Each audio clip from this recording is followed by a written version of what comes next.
Have you noticed how some people stay calm in moments that completely overwhelm others?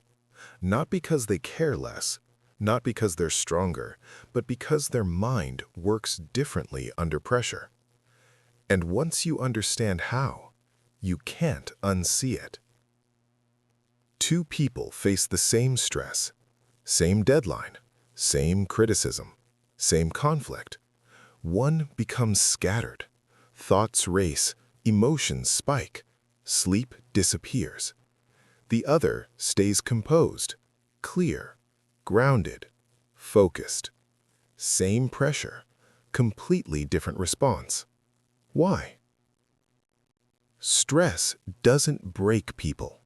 Identity confusion does. When pressure hits, your brain scans one thing. Who am I right now?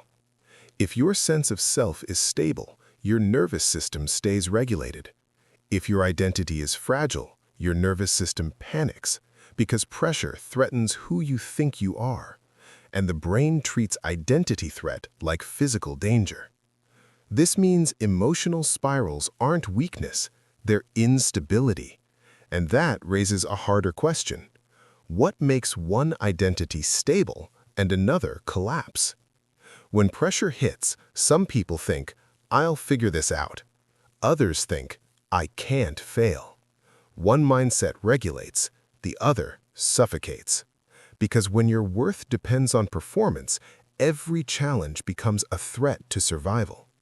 That's why overthinkers spiral, not because they're dramatic, but because their self-concept is built on fragile conditions. Success equals worth. Approval equals safety. Control equals security. So when any of those wobble, the nervous system detonates. Here's the paradox. The more intelligent and self-aware you are, the more likely you are to spiral, because your mind can generate far more catastrophic meanings. Your thoughts don't just say, this is stressful. They say, this changes who I am. At first, pressure feels uncomfortable. Then it feels dangerous. Then it feels existential. Not, I might mess up, but I might become someone unworthy. And once your brain frames pressure as identity threat, calm becomes nearly impossible. Calmness isn't emotional control, it's identity stability. People who stay calm under pressure don't cling to performance to define themselves. Their sense of self is anchored internally, not externally, which means failure doesn't destroy them, it informs them. Instead of asking, how do I stay calm? The real shift is, who am I when everything is uncertain? If your identity collapses under uncertainty, your nervous system will panic. If your identity holds steady, your nervous system stays grounded. Here's the psychological anchor. This situation does not define me. Not as a mantra, as a neurological signal. When your brain hears that, it stops scanning for survival and starts scanning for solutions. Someone criticizes your work. One mind thinks, I'm incompetent. Spiral begins. Another mind thinks, something here can improve. Calm remains. Same feedback, different identity anchor.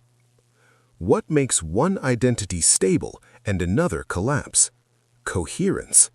A coherent identity doesn't depend on constant success, constant approval, constant certainty. It depends on internal alignment. When you know who you are even when you're wrong, pressure loses its power. This is why emotional control isn't about toughness, it's about grounding. Not becoming harder, but becoming steadier. Not suppressing emotion, but anchoring identity. And once your identity becomes stable, a new question emerges. If pressure no longer controls you, what does? Because the moment fear stops driving your life, something much more powerful takes its place.